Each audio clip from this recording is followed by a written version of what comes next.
commence en Isère, à la côte Saint-André. C'est là que, en 1803, voit le jour le petit Hector. Ça fait de lui le contemporain de Delacroix, de Victor Hugo, la fameuse trinité romantique française, si l'on en croit Théophile Gautier. Qui était le père d'Hector Berlioz? C'était un médecin qui a décidé de se charger personnellement de l'éducation de son fils. Ça fait un peu penser à Montaigne, vous savez. Il va passer ses 18 premières années à la côte Saint-André, Berlioz, dans une vie assez agréable, un petit peu monotone peut-être, mais protégé du rude contact des aspérités sociales. Quelque chose de douillet, en somme. Il est reçu bachelier à 17 ans à Grenoble, et là, il faut choisir une carrière. Alors, son père veut absolument qu'il soit médecin. Hector et son cousin Alphonse Robert vont partir pour Paris. Il va devenir, Alphonse, un médecin distingué de la capitale, mais Hector, lui, ça va être autre chose. Il emménage rue Saint-Jacques, il va changer d'ailleurs 2 fois d'adresse. La rue Saint-Jacques, depuis l'époque romaine, c'est la principale artère méridionale de la ville, vous savez. Et elle est ainsi nommée parce que c'était le point de départ des pèlerinages à Saint-Jacques de Compostelle. L'agitation s'empare de Paris à l'automne 1822. Il y a des menaces contre la presse à l'époque. Vous savez, on est dans cette deuxième restauration un peu compliquée avec une aspiration à la liberté politique. Bref, les étudiants en médecine comptent au nombre des agitateurs. Le tumulte finit par impatienter Louis XVIII qui décide de fermer la fac de médecine pour 5 mois. Ah, ça, pour Berlioz, ça tombe très bien. C'est ce qu'il espérait. Il peut vaquer à d'autres occupations. On le voit beaucoup à la bibliothèque du conservatoire. Et il se met à déchiffrer bien plus de partitions encore. Il est passionné. Le conservatoire, école royale de musique et de déclamation, c'est comme ça qu'on l'appelle à l'époque, se trouve dans l'hôtel des Menus Plaisirs, à l'angle de la rue Bergère et au 2 bis de l'actuelle rue du Conservatoire, avec à la tête de ce conservatoire, un certain Luigi Cherubini. Mais oui, la salle des concerts du conservatoire a été construite par François-Jacques Delannoy en 1811. Autant dire qu'elle est magnifique, elle est flambant neuve. Ses dimensions sont relativement modestes. Son acoustique va faire le bonheur de Berlioz, qui donnera là ses premiers concerts, en attendant celui du 5 décembre 1830, au cours duquel sera créée la Symphonie fantastique. Il se rend aussi beaucoup à l'opéra. Il voit Iphigénie en Tauride de Gluck, juché tout là-haut, vous savez, là où les places sont pas chères du tout, au Poulailler. Et malgré le peu de visibilité, c'est pour lui un choc. C'est là d'ailleurs qu'il a eu la révélation, qu'il s'est dit « Je vais devenir compositeur, je jurais », écrira-t-il, en sortant de l'opéra, que malgré père, mère, oncle, tante, grands-parents et amis, je serai musicien. Franck Ferrand sur Radio Classique. Alors maintenant, il lui faut un lieu pour faire entendre sa musique. Il va réussir à faire créer la messe solennelle à l'église Saint-Roch en 25. On le voit beaucoup au théâtre de l'Odéon. Alors on joue du théâtre à l'Odéon, mais il y a aussi des pièces musicales, et c'est là que Berlioz va découvrir la musique de Karl Maria von Weber. C'est une représentation du Freischütz. C'est aussi à l'Odéon qu'il a le projet de faire représenter son opéra Les Francs-Juges. Ah, mais ça va pas se passer comme il l'aurait voulu. Et puis c'est à l'Odéon en 27 qu'aura lieu, selon les mots de Berlioz lui-même, le plus grand drame de sa vie. Entendez la découverte de Shakespeare, et notamment d'Hamlet, puis de Roméo et Juliette. Shakespeare, en tombant ainsi sur moi à l'improviste, me foudroya, dira-t-il. Il est tout aussi foudroyé par le désir que lui inspire en vérité l'interprète irlandaise Harriet Smithson. Elle joue Juliette, elle joue Ophélie. Le tout Paris est sous le charme de cette femme aux grands yeux noirs avec sa chevelure souple. Elle est extraordinaire. Elle a l'air un peu démente parfois, mais elle est surtout d'un réalisme et d'une vitalité qui surprennent à cette époque. La passion éperdue que lui voue notre Hector ne l'empêche pas en 30 de se fiancer avec une certaine Camille Mock, qui donne des cours de piano dans un institut orthopédique pour jeunes filles. Berlioz lui-même y enseigne le seul instrument dont il sait jouer convenablement, qui est la guitare. 3 fois par semaine, je quittais ma mansarde de la rue Richelieu, dit-il, et m'acheminant tristement le long de cet interminable boulevard, j'allais avec une sombre résignation jusqu'auprès de la place de la Bastille enseigner les divertissements de Carouli. Mes élèves sortaient à peine de l'enfance, presque tout étaient timides comme des agneaux et intelligentes comme des pintades. Oui, mais on est au 19e, on a encore le droit de faire ce genre de remarques. Berlioz change plusieurs fois d'adresse avant son départ pour Rome. Il a bien l'intention de décrocher le Grand Prix de Rome, qui est devenu indispensable à cette époque dans la carrière de tout musicien qui se respecte. Vous écoutez Radio Classique. Il a eu son prix de Rome, Berlioz, avec sa cantate Sardanapale. On est en 1830, c'était la 4e tentative. Quand même, il est galvanisé maintenant par cette révolution qui agite Paris. Il fait entonner la Marseillaise par la foule massée dans la galerie Goldberg et dans la galerie Vivienne, qui est là juste à côté. Et d'ailleurs, il y a une plaque dans la galerie Vivienne qui immortalise ce moment et qui cite un extrait des mémoires. Il évoque ces 4 ou 5 000 voix entassées dans un lieu sonore fermé à droite et à gauche par les cloisons en planches des boutiques, en haut par des vitraux et en bas par des dalles retentissantes. Il faut dire qu'en 1830, la capitale est non seulement celle de la France, mais aussi un peu celle de l'Europe. Voyez, tous les chanteurs et tous les virtuoses, à quelque nation qu'ils appartiennent, la réputation et les succès qu'ils peuvent avoir obtenus autre part ne sont rien pour eux, tant que les applaudissements du public parisien ne les ont pas solennellement ratifiés. On a beau lui offrir en 46 d'être maître de chapelle à Vienne. Non. C'est à Paris que Berlioz entend bien s'imposer. Le centrum gravitatis du monde musical et de tous les mondes possibles, dit-il. Il s'installe avec Harriet. Il a fini par se marier quand même avec Harriet le 3 octobre 33. Il s'est marié à la mairie du 1er arrondissement et à la chapelle de l'ambassade britannique, qui se trouve l'une et l'autre rue du Faubourg Saint-Honoré, avec rien moins que Franz Liszt pour témoin. Un enfant, Louis, va naître de cette union l'année suivante. Il est né à Montmartre. Le couple s'est installé là-haut. C'est la grande époque de la Nouvelle-Athènes et on aime tous ces quartiers du nord de Paris.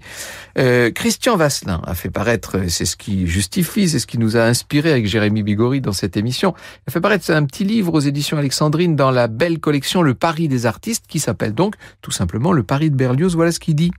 Y trouver refuge pour Berlioz, c'est renouer avec la campagne qu'il a connue dans le Dauphiné. Alors Montmartre, c'est peut-être pas le Dauphiné, mais bref, c'est réconcilier les contraires, la solitude et la société, l'innocence et le théâtre, c'est habiter une Thébaïde, pouvoir descendre le matin dans Paris-Babylone et remonter le soir dans un monde clos, idyllique, apaisé. Après tout, c'est un rêve, ça, non ? Le 12 mai 34, il écrit à sa sœur Adèle « Nous avons eu lundi dernier une espèce de petite partie de campagne. Mes amis sont venus passer une demi-journée chez moi. C'était des célébrités musicales et poétiques, messieurs Alfred de Vigny, Anthony Deschamps, Liszt, Hiller et Chopin.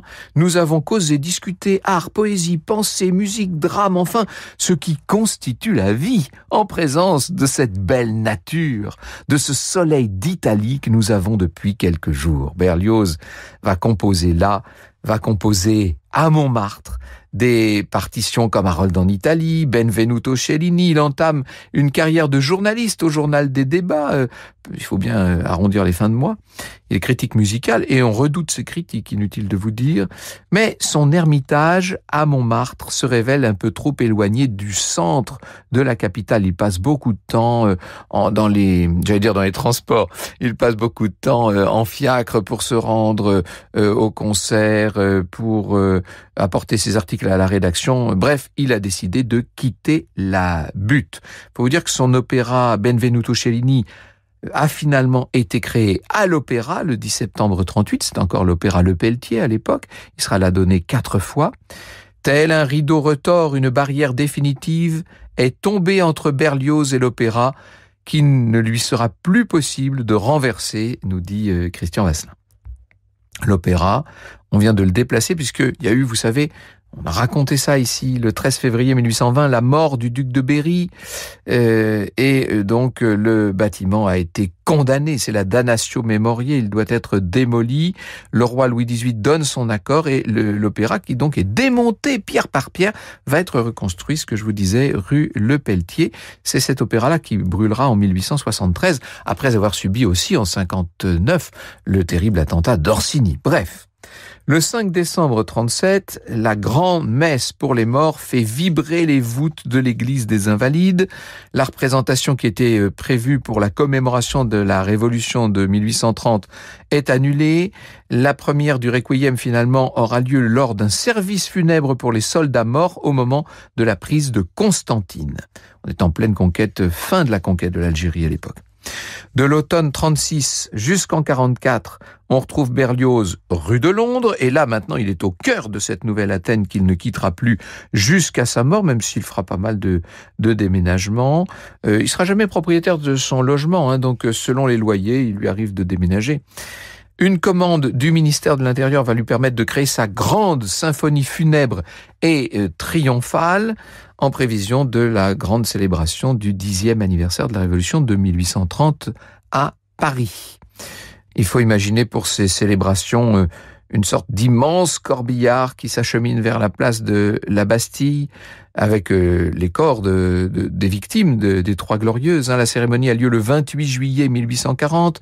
C'est Berlioz en personne, en uniforme de la garde nationale s'il vous plaît, qui dirige en marchant à reculons une immense fanfare. Elle fait 200 musiciens. Ça doit être incroyable ça. La répétition en salle a été satisfaisante, mais l'exécution en plein air, c'est moins brillant. L'œuvre va susciter à une autre occasion l'enthousiasme démonstratif du public. Un soir, dans la salle Vivienne après l'apothéose, quelques jeunes gens s'avisèrent de prendre les chaises et de les briser contre terre en poussant des cris. Le propriétaire donna immédiatement ses ordres pour qu'aux soirées suivantes, on eût à empêcher la propagation de cette nouvelle manière d'applaudir. Oui, on comprend. Franck Ferrand sur Radio Classique. Le 1er août 1844, Berlioz emménage au 43 de la rue Blanche, mais sa femme y habitera seule. Vivre avec elle est devenu insupportable, écrit Christian Vasselin. Harriet n'a jamais su trouver sa place sur les scènes parisiennes. Au chômage depuis 10 ans, elle s'est réfugiée dans l'alcool. Il ne lui reste qu'à traîner sa beauté fanée entre le velours terni des fauteuils et le craquement des boiseries. C'est bien dit, mais c'est terrible. Et Berlioz la fuit, la plupart du temps au 41 de la rue de Provence, chez la chanteuse Marie Recio, qu'il connaît depuis 1840. Harriet s'installera au 65 de la rue Blanche à partir de 47, puis elle retournera l'année suivante à Montmartre, où elle finira par mourir en 1854. Et le petit Louis, entre-temps, a été envoyé en pension dans un collège de Rouen. Arrive le 6 décembre 46 avec la première de la damnation de Faust à l'Opéra Comique. L'œuvre est d'un romantisme noir. Elle ne séduit pas la salle qui, du reste, est à peine remplie. Et ça, pour Berlioz, c'est une mauvaise nouvelle financière, notamment. Il dira à Balzac qu'il est ruiné. Il faut dire qu'il sait à qui s'adresser, parce que Balzac n'est pas beaucoup mieux à la même époque. Le mot parisien va prendre sous la plume de Berlioz un sens négatif à partir de ce moment-là. On le sent vraiment un peu aigri tout de même. Oubliez les manières parisiennes et la conversation parisienne et toute espèce de style parisien, écrit-il à un moment. Il n'y a rien à faire, écrit-il ailleurs, dans cet atroce pays, et je ne puis que désirer le quitter au plus vite. Je suis comme les oiseaux de proie, obligés d'aller chercher ma vie au loin. Les oiseaux de basse-cour seuls vivent bien dans leur fumier. Oui, voilà, donc, non, c'est quand je vous dis aigri. Berlioz se partage entre Londres et Paris, sans compter un certain nombre de voyages en Allemagne. J'y fais de la musique, chose qui m'est absolument interdite à Paris, dit-il. Et il continue de déménager. Il vit toujours avec sa belle Marie, qui emménage avec lui au 4 de la rue de Calais. 2 de ses ouvrages vont remporter malgré tout un succès inattendu. L'oratorio L'Enfance du Christ, c'est l'œuvre de Berlioz préférée de ceux qui n'aiment pas Berlioz, si je puis dire. Elle est créée dans son intégralité le 10 décembre 54 à la salle Hertz, inaugurée rue de la Victoire en 38. Et puis le Te Deum l'année suivante à l'église Saint-Eustache. Berlioz s'est un petit peu réconcilié avec ces Parisiens qu'il finissait par détester. Il va entreprendre son grand œuvre, les Troyens d'après Virgile, d'autant que ces messieurs de l'Institut, c'est lui qui les appelle ainsi, ont fini par l'accueillir dans leur rang. Après 4 échecs successifs, il y est entré le 21 juin 56, mais son grand opéra ne remporte pas le succès qu'il espérait. Au théâtre lyrique, ce qu'on appelle le théâtre de la ville aujourd'hui, en place du Châtelet, où la première a lieu, l'œuvre qui est jugée un peu longue a été mutilée, et ça n'a pas fait plaisir à Berlioz. À l'époque, il y a un personnage, il y a un compositeur dont le nom est sur toutes les lèvres, c'est Wagner, bien entendu. Tannhäuser voit sa création parisienne le 13 mars 61, et ce jour-là, Berlioz et Gautier se croisent sur les marches du Grand Opéra. La toute jeune fille du poète, Judith, qui est la future égérie wagnérienne, interpelle Berlioz. On voit bien que vous parlez d'un artiste et d'un confrère, et de toute façon, il s'agit d'un chef-d'œuvre. Il faut dire que pas moins de 160 répétitions ont été nécessaires pour monter cet opéra de Wagner qui suscite, disons-le, la jalousie de Berlioz, qui préfère ne pas exercer ses talents de critique musicale dans le journal des débats. Il délègue la besogne, mais il écrit une lettre à son fils Louis au sujet du scandale suscité à Paris par Tannhäuser. Il y a toute la cabale des membres du Jockey Club, ça nous entraînerait sur un autre terrain. Voilà ce que dit la lettre. La deuxième représentation de Tannhäuser a été pire que la première. On ne riait plus autant, on était furieux. On sifflait à tout rompre malgré la présence de l'empereur et de l'impératrice qui étaient dans leur loge. L'empereur s'amuse. En sortant sur l'escalier, on traitait tout haut ce malheureux Wagner de gredin, d'insolent, d'idiot. La presse est unanime pour l'exterminer. Pour moi, je suis cruellement vengé. Franck Ferrand sur Radio Classique. Marie Recio, qui l'a donc épousé, va mourir d'un arrêt cardiaque en 1862. Et en 67, c'est au tour de Louis, qui était devenu marin, de mourir prématurément de la fièvre jaune. Il meurt à La Havane. Vous imaginez la solitude maintenant de Berlioz. Paris est pour moi un cimetière, ses pavés sont pour moi des pierres tumulaires. Partout, je trouve des souvenirs d'amis ou d'ennemis qui ne sont plus. Là, j'ai rencontré Balzac pour la dernière fois. Ici, je me suis promené avec Paganini. Ailleurs, j'ai conduit la duchesse d'Abrantès, une bonne femme absurde. Voilà la maison qu'habitait Madame de Girardin, une femme d'esprit qui me tenait pour un imbécile. Voilà le trottoir où j'ai causé avec Adolphe Nourri la veille de son départ pour Naples. Cette maison désolée est celle de la pauvre Rachel, etc., etc. Ils sont tous morts. Que de morts!